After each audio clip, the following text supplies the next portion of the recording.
le boulot est fait, le Paris Saint-Germain est pratiquement champion. Salut à tous les frérots, j'espère que vous allez bien et que tout se passe pour le mieux de votre côté. On se retrouve aujourd'hui pour une nouvelle vidéo, je vais vous débriefer le match Saint-Étienne-Paris Saint-Germain. Mais avant que la vidéo commence, merci à tous ceux qui vont liker, commenter, partager et s'abonner. C'est grâce à vous que j'en suis là. Compliqué le début du match du Paris Saint-Germain, j'étais très inquiet, mais je m'y attendais un petit peu. C'était un match assez piège, surtout en première période. C'est un match post-trêve, c'est compréhensible. Les joueurs ont eu du mal à rentrer dans le match, c'était assez compliqué jusqu'à la 20e minute.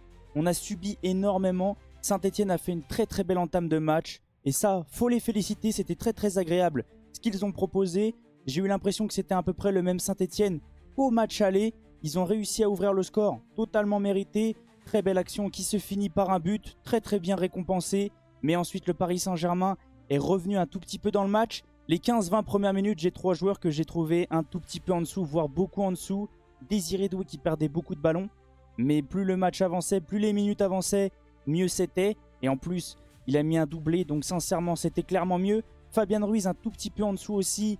Même s'il fait une passe D, j'ai pas trop aimé son match. Et le troisième, c'est Gonçalo Ramos. Alors oui, il est buteur, mais son penalty cache un peu sa performance qui a été pour moi aujourd'hui très moyenne. Je vais pas dire catastrophique, mais très moyenne.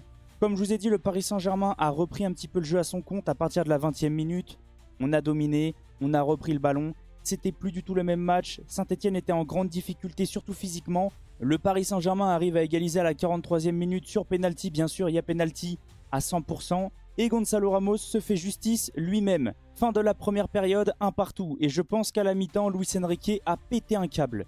Sincèrement, c'était plus du tout la même équipe du Paris Saint-Germain. On est revenu avec de nouvelles intentions. Et on a fait très mal à cette équipe de Saint-Étienne. On a marqué 5 buts en seconde période. Il a fait énormément tourner. Il a fait un gros turnover. Une nouvelle fois, la gestion de Luis Enrique est parfaite. Kvaratskhelia pour doubler la mise côté parisien. Désiré Doué pour le 3e but. Joao Neves pour le 4e. Désiré Doué pour le 5e. Seconde période de Désiré Doué XXL. Incroyable. J'ai surkiffé sa seconde période. Sincèrement, c'était plus du tout le même joueur. Et ensuite, le jeune du centre de formation, le Titi parisien Ibrahim Mbaye, qui a marqué le 6e but. Sincèrement, je pense que ça va lui faire du bien. Comme on peut le voir au niveau des stats, sincèrement, Saint-Étienne n'a pas refusé le jeu. Et je leur tire mon chapeau. C'est très compliqué d'avoir le ballon contre le Paris Saint-Germain. Et ils ont réussi à le faire. Mais au niveau des XG, on peut le voir 3-16 côté parisien. On va le voir au niveau des stats un peu plus en détail. En première période, c'était assez compliqué. Comme on l'a vu juste avant sur le graphique, 0,76 de XG pour Saint-Étienne. Ils ont poussé énormément, surtout en début de match. Et le Paris Saint-Germain a réussi à revenir dans le match et à se créer des occasions en seconde période. C'était plus du tout le même match. 0,17 de XG à 1,75. 14 tirs à 5. 7 cadrés à 0. 4 grandes chances à 0. Maintenant, on va pouvoir se concentrer sur le classement. Et on peut le voir, le Paris Saint-Germain est pratiquement champion. Ça dépendra du résultat entre Nice et Monaco. Le match est en train de se jouer au moment où je vous fais le débrief. Si le match se finit en match nul, le Paris Saint-Germain sera officiellement champion de France. Sincèrement, j'aimerais énormément être champion la semaine prochaine. C'est bien quand même d'être champion au Parc des Princes. Et j'aimerais quand même, alors oui, vous allez me dire, oui mais machin, j'aimerais quand même qu'une des deux équipes s'impose pour pouvoir doubler l'Olympique de Marseille et pour pouvoir redonner un petit peu de hype à cette Ligue 1 pour que ça se finisse en beauté. Maintenant que je vous ai présenté un petit peu le match, on va pouvoir se concentrer sur les notes que j'ai mis aux joueurs et au coach. On est parti maintenant pour les notes du match et comme vous allez voir, j'ai déjà tout mis en place. On va déjà commencer par Luis Enrique qui pour moi, la gestion est encore parfaite. Je lui ai mis 7,5. Il s'est imposé, il a fait un gros turnover, il a fait reposer des joueurs. Hakimi et Marquinhos n'étaient pas présents, ils n'étaient même pas dans le groupe. Hakimi, je pense qu'il a besoin de repos. Concernant Marquinhos, grosse force à lui, grosse force à sa femme. J'en parlerai pas pendant la vidéo parce que je dirais que c'est quand même assez privé. Mais grosse force à notre capitaine. Au niveau de Safonov, je lui ai mis 7. Il a fait quand même un bon match, même si des fois au niveau des relances, méfiance. Parce que c'est ce que Luis Enrique regarde énormément. Donc méfiance à lui, surtout sur les dégagements. Au niveau de la défense, les latéraux, Hernandez, je lui ai mis un 7. C'était un match plutôt intéressant. Attention à Joao Neves en première période. Je pense qu'ils étaient un petit peu perdus et à la mi-temps, Luis Enrique a dû remettre un petit peu d'ordre, a dû un petit peu leur réexpliquer la tactique parce qu'en première période, ils étaient assez perdus entre lui et Warren. Des fois même, c'était Désiré Doué qui faisait les retours parce que Joao Neves et Warren n'étaient pas positionnés comme il le fallait. En seconde période, c'était un petit peu mieux et il a été récompensé par un petit but, donc je lui ai mis 7-5. Au niveau de la charnière, Pacho, Beraldo, j'ai beaucoup aimé, c'était assez solide. Beraldo, c'est de mieux en mieux et j'ai l'impression qu'il commence un petit peu à gratter sa petite place de titulaire. Et c'est très très bien pour la rotation. Je lui ai mis 7-5 et concernant Pacho, très solide, surtout en première période. Je lui ai mis aussi 7-5. Au niveau du milieu, attention surtout à Fabian Ruiz, j'ai pas trop aimé son match. Alors beaucoup vont me reprendre parce qu'en seconde période, il a fait une passe D.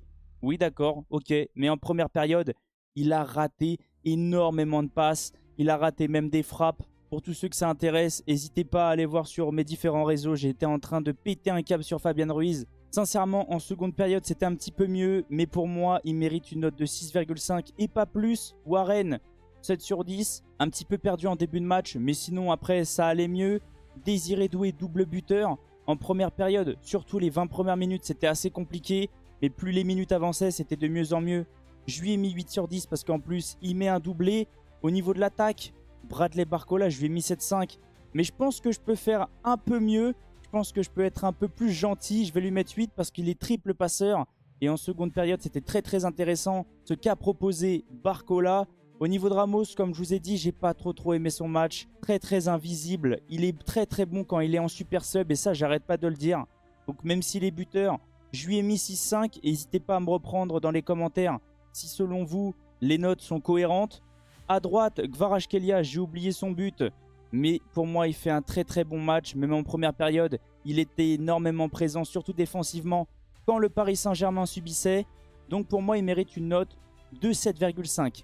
Au niveau des entrées, Luis Enrique a fait un gros turnover. Il a fait reposer quelques joueurs. Il a fait sortir Warren pour faire rentrer Vitinha. Et pour moi, il mérite une petite note de 7 sur 10. Il a fait sortir Kvaratskhelia pour faire rentrer Dembélé. Et attention, il a perdu un petit peu de ballon. Je vais le laisser à 7, mais méfiance. Après, il a fait sortir Pacho pour faire rentrer Nuno Mendes. Pareil, je vais le laisser à 7 parce que c'était quand même costaud.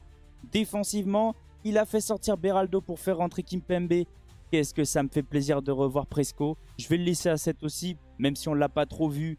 Je vais quand même lui mettre une bonne note. Et au niveau de Ibrahim Mbaye, je vais lui mettre son petit but parce que sincèrement, ça fait plaisir de l'avoir vu marqué. Et même sa petite note, je vais le mettre à 7,5 quand même pour le récompenser. Comme on peut le voir, Luis Enrique a fait reposer des joueurs étaient suspendus ou même blessés. Le turnover est parfait. Luis Enrique est encore invaincu à l'extérieur en Ligue 1. Qu'est-ce que ça fait plaisir et on est même encore invaincu en Ligue 1 depuis le début de la saison. Maintenant, on va pouvoir se concentrer sur le match Nice-Monaco pour voir si on sera champion ce soir. Très bonne question, mais sincèrement, la saison à Luis Enrique est parfaite, surtout en Ligue 1. En tout cas, n'hésitez pas à me dire qu'est-ce que vous avez ressenti du match, qu'est-ce que vous avez ressenti du débrief, qu'est-ce que vous ressentez concernant mes notes. Je viendrai vous répondre avec grand plaisir dans les commentaires. Et on va se laisser sur ça. On se retrouve demain pour le débrief Barcelone-Girona. Passez une excellente soirée, on se retrouve très vite. Ciao les potes!